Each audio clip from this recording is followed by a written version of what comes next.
Ce jour, alors qu'on espérait que le dossier soit étudié au fond, vous avez soulevé un vice de procédure. Oui, vous savez, nous sommes dans le droit français. Si vous voulez, nous avons hérité du droit français. Et le droit français purge, la procédure française purge tous les vices avant d'aller au fond. Lorsqu'il y a des vices, on ne va pas au fond. Parce que c'est quoi la procédure? La procédure, c'est la garantie. La procédure, c'est le fait d'empêcher d'aller, n'est-ce pas, en condamnation, alors que on ne devait pas aller en condamnation. C'est ça la procédure. Et vous savez que la formation des avocats, c'est la procédure surtout. Parce que nous sommes là pour défendre. Et pour défendre, n'est-ce pas, tous les arguments sont possibles, doivent être invoqués pour la défense, pour les droits de la défense. Et la procédure sert à cela. Ça empêche l'arbitraire. Et dans ce procès, il y a beaucoup d'arbitraire. Et nous ne pouvons pas laisser passer cet arbitraire. On ne peut pas aller chercher quelqu'un à nommer de cette manière-là. On ne doit même plus le tuer. Et ce qui est paradoxal, c'est parce que les Togolais, la population togolaise, la population d'Adido Gomé a commencé par caillasser la voiture des ravisseurs. Et ils ont poursuivi les ravisseurs béninois jusqu'à ce qu'ils aient pris la fuite. Sinon, Dieu seul sait ce que ces ravisseurs voulaient faire de M. Steve Amoussou. Alors voilà ce que poser, si vous voulez, les faits.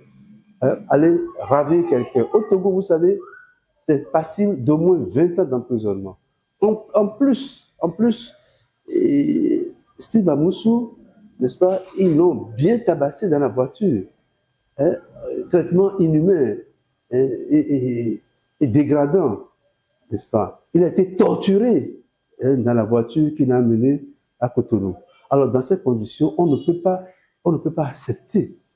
La justice libanaise ne peut pas accepter quelqu'un dans ces conditions-là. En plus, il y a des règles pour cela. Le Code de procédure pénale, les articles 20, 21, 78 et autres, disent comment est-ce qu'on appréhende quelqu'un qu'on veut juger. Ce n'est pas de cette manière-là. En plus, il y a une convention, il y a des conventions entre le Bénin et le Togo. Ne serait-ce que la convention relative aux États du Conseil de l'Entente. Il y a une coopération judiciaire. Alors, on ne voit pas pourquoi on laisse tomber et les coopérations et les conventions, pourquoi on laisse tomber même les articles de la Constitution.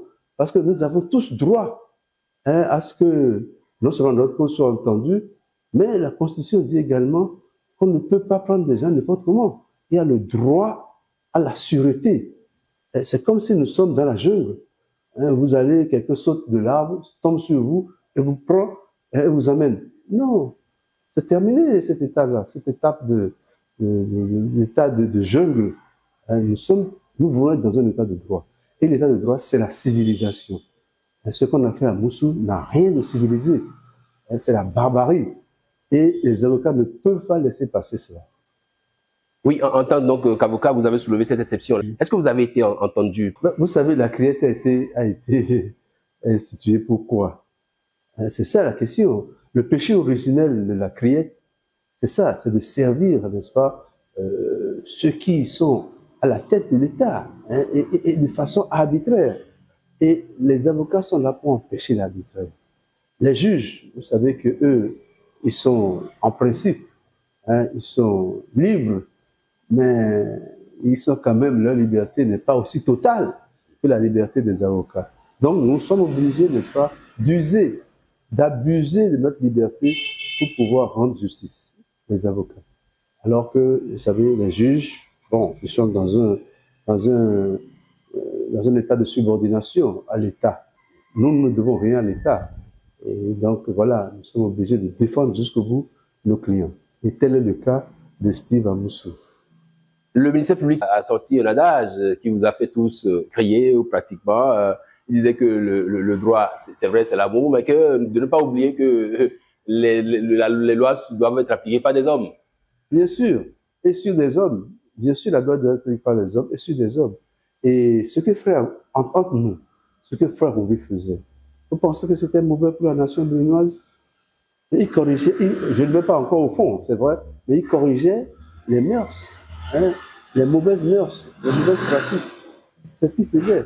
Et vous pensez que pour cela, il mérite 20 ans d'emprisonnement? Il mérite qu'on aille le chercher n'importe comment? Non. Si le Bénin a besoin de saisir quelqu'un, Steve Amoussou, ou bien frère, ou bien tout ce qu'il veut, si le Bénin a besoin, il y a des règles pour cela. Il y a les règles du code de procédure pénale. Il y a les règles des conventions que nous avons signées avec le Togo. Hein, les conventions, il y a plein de règles, hein, que nous avons signées avec le Togo seul, que nous avons signées avec d'autres États, avec le Togo, qui permettent cette coopération judiciaire. Pourquoi ne pas passer par cette voie civilisée, cette voie du droit, et vouloir passer par des gens du MMA, hein, qui sont partis? Pourquoi MMA? Pourquoi les gens du MMA? Pour aller le prendre? Mais c'est bizarre. Même au Togo, ils avaient besoin des gardiens. Ils ont pris des gardiens, hein, les gardiens qu'on prend là, les vigiles. Ils sont partis chercher un groupe de vigiles qui est venu, mais sur place, ils ont dit, ah non, mais ils ne sont pas couverts. Où sont les autorisations du Bénin? Les vigiles, je vous dis, les vigiles ont refusé, n'est-ce pas, de prêter main forte à ce qu'ils voulaient faire. Sinon, ils voulaient que les vigiles togolais les aident. Ils ont refusé. Et tout cela, vous verrez tout cela dans les PV, les procès-verbaux, n'est-ce pas, qui sont devant le juge d'instruction, hein, du Togo. Et je ne vous apprendrai rien en disant que je me suis constitué au Togo. Parce que là-bas, on est en train de juger aussi certains qui étaient dans le groupe de MMA. Surtout la dame, vous savez qu'il y a une dame béninoise qui est là-bas, oui, tout à fait, qu'on avait voulu prendre comme appât. Cette dame a été prise par la population. Et c'est après que la gendarmerie togolaise, n'est-ce pas, a pris la dame, et la dame lui a parlé. Elle a dit beaucoup de choses. Comment c'était organisé? Qui sont ceux qui étaient derrière? Tout ça là, c'est la PV. Évidemment, la cliente vous dira que non, que le juge a déjà dit ça, que lui n'est pas engagé, les PV ne l'engagent pas. Alors, ça veut dire que déjà, si les PV du Bénin ne l'engagent pas, vous comprenez que les PV du Togo également ne l'engagent pas. Pourtant, nous sommes dans un état de droit. Et ce qui est fait au Togo, c'est fait en tenant compte du code pénal togolais, c'est fait en tenant compte du code de procédure pénale togolais. Pourquoi nous, Bénin, nous allons, n'est-ce pas, passer outre notre code de procédure pénale? Nous allons passer outre la Constitution du Bénin. Parce qu'encore une fois, la Constitution du Bénin protège les individus.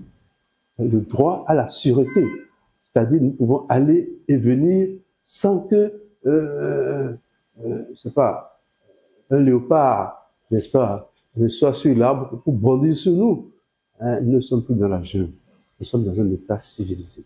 Professeur Gbagbo, est-ce qu'on comprend alors finalement cette phrase de Steve Amoussou quand il dit « Vous ne pouvez pas hériter de ma personne sans hériter des conditions de mon arrestation » ? Bien sûr, tout est ensemble. Hein, c'est un tout. On ne peut pas scinder comme on a voulu faire. Hein, on a vu d'autres cas au Bénin, on a vu la Criette faire n'importe quoi au Bénin, hein, pour d'autres arrestations. Je pense surtout à l'arrestation de l'ancien doyen à la fac de droit, à la manière dont ces gens ont été pris à Ivor et autres. Hein, c'est pas normal. C'est pas normal. Il faudrait que la Criette arrête de prendre, hein, et dire après que oui, qu'ils ne sont pas liés par l'arrestation, par la manière dont la personne a été prise. Ce qui les intéresse, eux, c'est le fond du droit. Non, ce n'est pas le fond du droit seulement. C'est le tout, c'est la procédure et le fond. C'est ça le droit. Et vous soutenez que la procédure, c'est même ça qui... Mais oui, c'est ça qui évite l'arbitraire. Si la procédure existe, c'est pour empêcher l'arbitraire. Et si un magistrat vous dit que lui ne veut pas s'occuper de la procédure, que c'est le fond du droit seulement qui l'intéresse, ça veut dire qu'il est de mèche, n'est-ce pas, avec ceux qui veulent aller dans l'arbitraire. Un magistrat aussi doit vérifier la procédure. Si la procédure est... Vous savez, de toute façon, en Europe, la Cour de cassation, la Cour d'appel ont annulé beaucoup de procédures. Beaucoup de procédures, parce que, justement, les procédures sont viciées. Les nullités sont là pour cela. Et les avocats également sont là pour soulever la nullité, quand il y en a. Et dans le cas d'Amoussou, il y a beaucoup de nullités. Professeur Gbagbo, à quoi doit-on s'attendre le 9 décembre prochain? Bon, vous savez, il ne faut pas rêver. On connaît les méthodes de la criette. Ils veulent aller au fond. Et ils vont essayer de débarrasser la procédure d'un revers de main, d'effacer tout cela rapidement pour aller au fond. Et peut-être qu'ils sont en mission, je n'en sais rien. Mais on a l'impression que la criette est en mission. Si elle ne veut pas regarder la procédure et ce qu'elle veut, c'est de réprimer, je crois que là, nous ne faisons plus du droit. Nous sommes aux ordres. Aux ordres de qui? C'est la question que M. Steve Amousou a posée. Mon arrestation profite à qui? Ce que j'ai de particulier, c'est que je suis allé à Lomé, c'est que je me suis constitué à Lomé, c'est que j'ai le dossier de Lomé, je l'ai parcouru. On a condamné deux ravisseurs. Il y a au moins 5 ravisseurs, sans parler des complices qui sont encore en détention au Togo. Je dis bien les complices. Si les complices sont encore en détention, et on est en train, devant le juge d'instruction au Togo, pourquoi est-ce que ici, les deux, je dirais les deux plus grands ravisseurs pratiquants de MMA qui ont la force, l'expertise de force, ont embarqué M. Moussou Steve, ceux-là ont été jugés rapidement. Et il n'était que 2. Or, dans la cause, il y a au moins minimum 5 personnes. Je ne parle pas des complices qui sont déjà aux mains de la justice togolaise. Je parle de ceux qui ont quitté le Bénin pour aller se saisir d'un de nos compatriotes à Lomé. Et sous prétexte qu'ils veulent faire, je ne sais pas, faire une bonne action. Vous avez vu ce qu'ils ont dit? Que c'est parce que le frère Moussou devait de l'argent un Béninois vivant. Un Béninois, etc., etc. Et bon, on a pris les gens, on les a condamnés à 2 ans, dont 1 avec sursis, je crois bien. Alors vous comprenez que nous, on n'a pas voulu. La plupart des avocats n'ont pas voulu justement mêler leur voix à ce simulacre de procès. On condamne 2 personnes alors qu'il y a au moins 5 personnes et on les condamne à de très faibles peines. Vous savez, au Togo, ce qui s'est passé, c'est un enlèvement. Et le code pénal togolais prévoit 20 ans d'emprisonnement. Et lorsqu'il y a même 20 ans, lorsqu'il y a eu seulement enlèvement, lorsqu'il y a encore, en plus de l'enlèvement, il y a des sévices, là, la peine peut être encore doublée au Togo. Voilà. C'est un crime au Togo. L'enlèvement constitue un crime. Mais comment est-ce qu'un crime peut être condamné à 2 ans, dont 1 avec sursis? Voilà. Vous savez que, encore une fois, la criette était dans son rôle. Son rôle d'amoindrir, n'est-ce pas, le ravissement, l'enlèvement, le rapt qu'il y a eu à Lomé, il ne fallait pas l'amoindrir. C'est un crime. Donc vous parlez de recel de la part de la criette. Oui, bien sûr. Il s'agit de recel que c'est un crime qui a été commis au Togo. Comment se fait-il que lorsque on a remis le citoyen à Moussou, Steve, à la police béninoise, elle s'est empressée de le mettre en garde à vue et de le déférer devant le procureur spécial. Et lui-même, le procureur spécial, a pris celui qu'on lui a mis dans ces conditions barbares et, n'est-ce pas, envoyer cela à la criette pour être jugé. Alors, tout cela, on ne peut pas accepter cela. La procédure est viciée depuis la base, depuis le Togo, depuis le véhicule dans lequel on l'a mis. Vous savez, en France, c'est jugé même déjà dans le véhicule comme une garde à vue. Et il faut être quand même officier ou à tout au plus agent de police judiciaire pour pouvoir conduire quelqu'un comme ça et le remettre à la police, aux autorités béninoises.